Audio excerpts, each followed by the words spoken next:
What's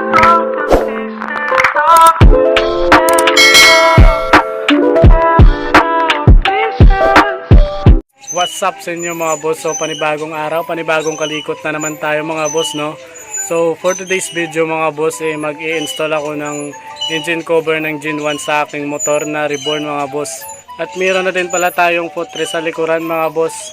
Binigyan po ako ng kaibigan ko ng footrest. Ito siya mga boss. Hindi po to stock ng Raider150 mga boss, local lang po ito, pero okay na rin mga boss.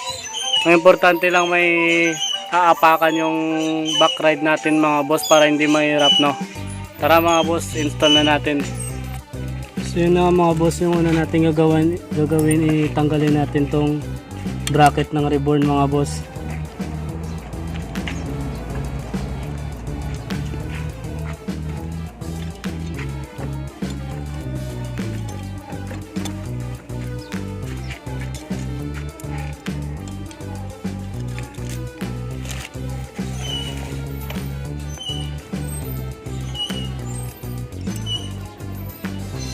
Ito po yung position niya mga boss.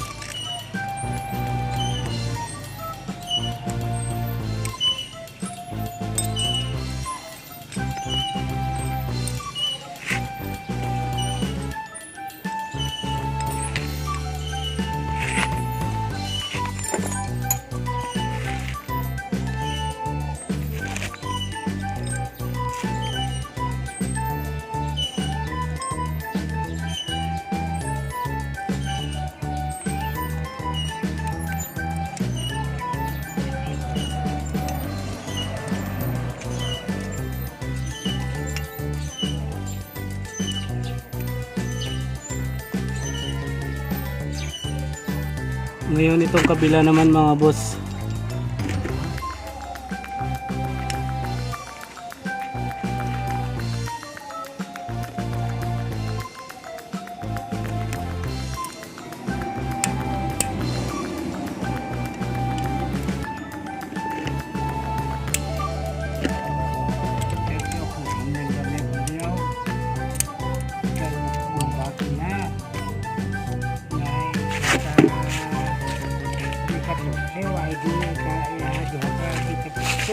Kaya sa ako nga ba?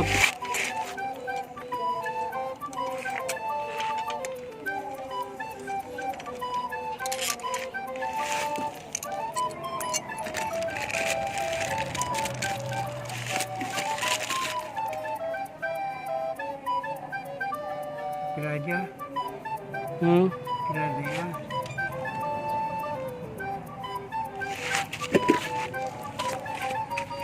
5 minutes later. At yun na mga boss, no. Itong bolt pala ng bracket na to, dito pala sa loob mga boss. Itong dalawang to. Ito at saka ito mga boss. Akala ko nung una ito mga boss. Mali pala ako nang akala mga boss. So ito na lang po yung tatanggalin natin mga boss, itong dalawang to.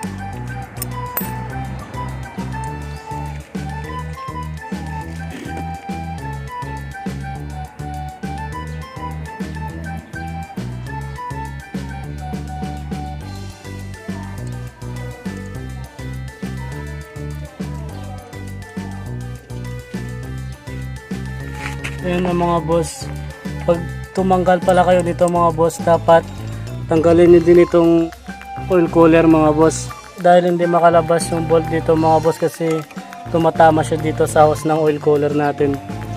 Yan. So meron na naman dito mga boss dalawang 10mm na bolt, kaya kukunin na lang natin itong oil cooler mga boss. So yun mga boss, natanggal ko na yung oil cooler niya. So pipihitin na natin ito mga boss para makuha natin yung bolt.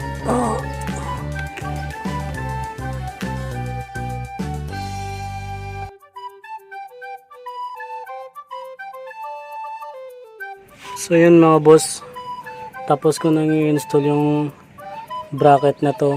Sa pag-install pa pala nito mga boss, pahirapan po pala mga boss. Dahil itong dalawang bolt na to mga boss, hindi pala to lalabas pag hindi mo to kinuha mga boss. Yung buo nito mga boss dapat pala kukunin pag nag-install ka ng ganitong bracket mga boss. Pero yung sa akin, hindi ko na kinuha mga boss. Pinihit ko lang dito sa gitna para makalabas yung bolt na to at ito mga boss. So gusto magpalit ng engine cover ng Gen 1, pag-isipan nyo muna mga boss bago kayo magpalit dahil mahirap po talaga mga boss, lalo na pag hindi ka expert na mekaniko kagaya ko mga boss. So ayun, install na natin yung mismong araro mga boss.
So yun ang mga boss, tapos na natin i-install yung engine cover.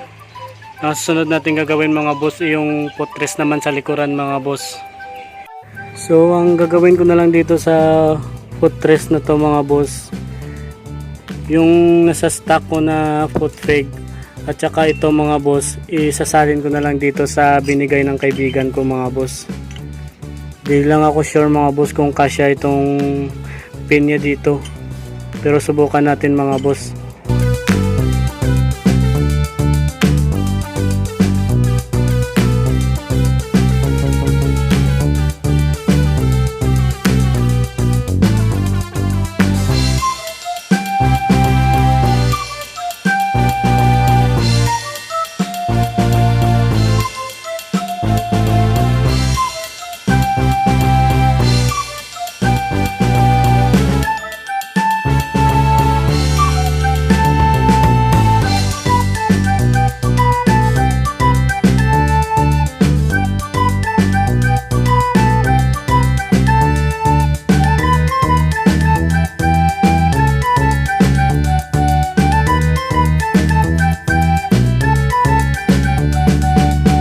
Five minutes later.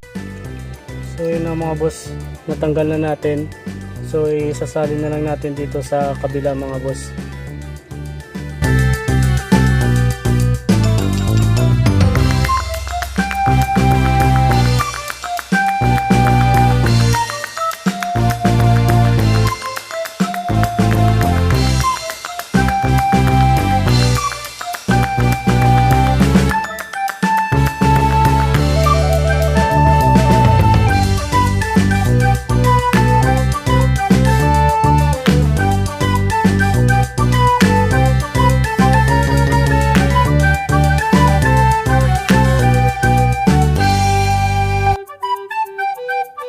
Ngayon mga boss, itong foot peg naman yung isasali natin.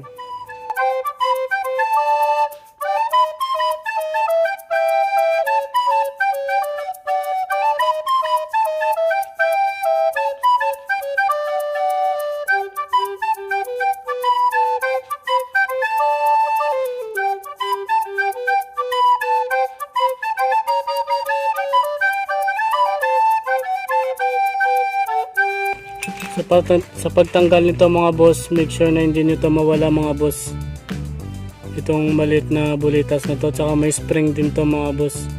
So ingat-ingat na lang mga boss.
Five minutes later. So yun mga boss, tapos na natin i-install yung itong rubber na to at saka bushing at yung foot peg ng stock na footrest natin. At pinalitan ko din siya ng pin mga boss.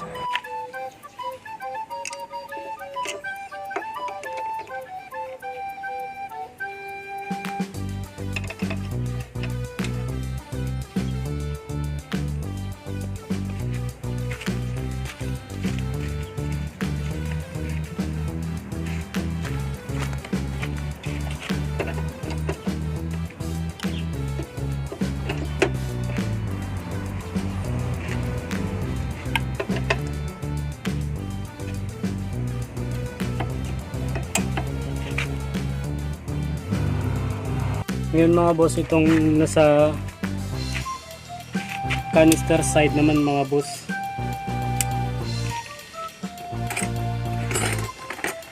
So natanggalin muna natin itong bracket na to mga boss.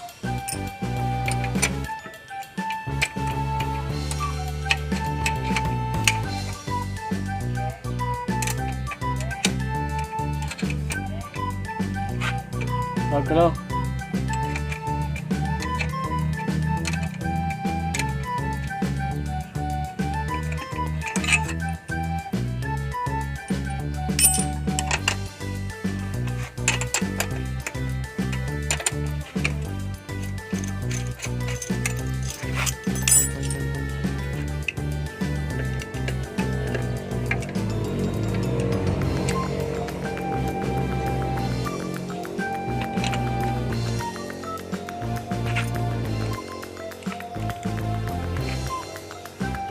So itong footrest pala na to mga boss, temporary lang to mga boss.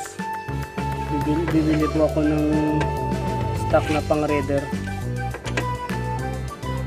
para po kumasya itong bolt at makapasok sa loob, dahil itong local na to hindi po kakasya yung bolt na nilalagay ko mga boss, kaya temporary lang to muna.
5 minutes later.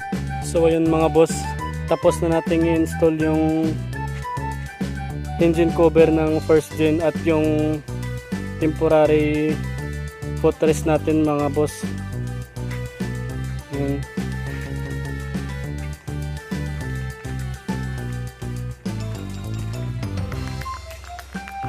Okay naman siya mga boss. Hindi naman halatang local, di ba mga boss? Kaya okay na yan mga boss. I-montage ko na lang para makita nyo.